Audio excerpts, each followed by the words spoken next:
Hello friends, welcome to Sravani kitchen and blogs. అందరికీ happy Sunday. ఈరోజు అయితే చికెన్ బిర్యానీ రెసిపీ చూద్దాము. తగినంత అల్లం, మనకు సరిపడా ఉప్పు, కారం అనేది కలుపుకోవాలి. తర్వాత నేను పుదీనా పెరిగేసి మిక్సీ చేశానండి. గ్రేవీ అనేది వేసాను, టేస్ట్ ఉంటుందని వేసాను, ట్రై చేశాను ఎలా ఉంటుందో అనేది ట్రై చేశాను. బాగుంది. మీరు కూడా ట్రై చేయండి ఒకసారి మిక్సీ పట్టి. ఇది కూడా వేసుకొని బాగా మిక్స్ చేయాలి. మిక్స్ చేసి బాగా కలుపుకొని ఒక 5 మినిట్స్ పక్క పెట్టుకోవాలి. నేను గరం మసాలా మన ఏమైతే ఉన్నాయో చికెన్ మసాలాలు అవన్నీ మిక్స్ చేసి కలుపుకున్నాను. ఇలా కలుపుకొని పక్కకు పెట్టుకున్నాక నేనైతే ఆనియన్స్ అనేది వేయించి పక్క పెట్టుకున్నాను అండి. తర్వాత మళ్ళీ బిర్యానీ ఆకులు, లవంగాలు, యాలకులు ఇవన్నీ వేసుకొని ఆనియన్స్, పచ్చిమిర్చి అనేది కొంచెం ఆరెంజ్ ఫ్లేవర్ వచ్చే వరకు వేగనియాలి. తర్వాత ఇందులో పసుపు వేసానండి. నేనైతే అల్లం అయితే వేయలేదు. అల్లం స్కిప్ చేసుకోవచ్చు, ఎందుకంటే మనం ఇందులో పీసెస్కి యాడ్ చేస్తాం కాబట్టి ఇందులో స్కిప్ చేసేయచ్చు. నేను లవంగాలు, మిరియాలు అయితే దంచి అయితే వేస్తున్నాను, ఎందుకంటే కొంచెం ఘాటు ఉండాలి బిర్యానీ అనేసి వేసాను. మీరు తప్పకుండా వేసుకోవాలి. తర్వాత మనం ఏవైతే మిక్స్ చేసుకొని పక్క పెట్టుకున్న చికెన్ అయితే ఏదో ఉందో అది మొత్తం ఇందులో వేసి మొత్తం అంతా కలగలపాలి.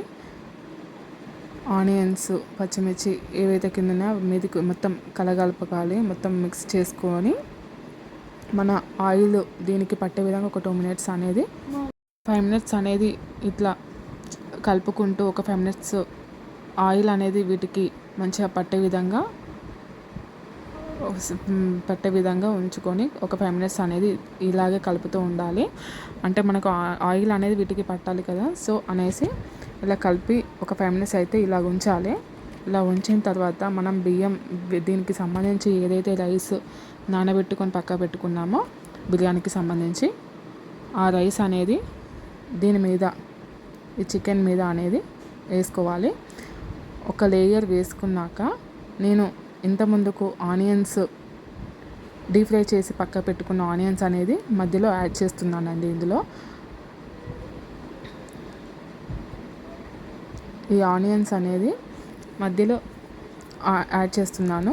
అంటే దీన్ని ఇట్లా మనకి ఈ ఆనియన్స్ అనేది మనం తింటుంటే వస్తాయి కదా, మనం బయట తెచ్చుకున్నా కూడా, సో అలా ఉంటుంది అనేసి నేను ట్రై చేశాను. మళ్ళీ ఇంకో లేయర్ మళ్ళీ బియ్యం వేసాను. మళ్ళీ బియ్యం వేసినాక ఇంకా కొంచెం ఆనియన్స్ ఉన్నాయి కదా నా దగ్గర అనేసి అవి కూడా పైన చల్లాను. ఇట్లా చల్లుకున్నాక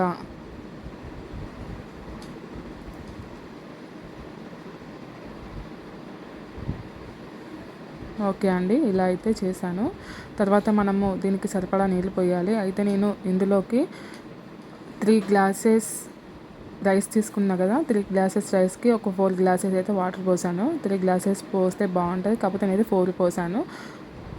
వాటర్ అయితే యాడ్ చేశాను. 4 గ్లాసెస్ వాటర్ అయితే యాడ్ చేసి ఇలా వేసాను. వేసి మనం ప్రెషర్ కుక్కర్ మూత పెట్టేస్తే అంతే అండి, రెడీ.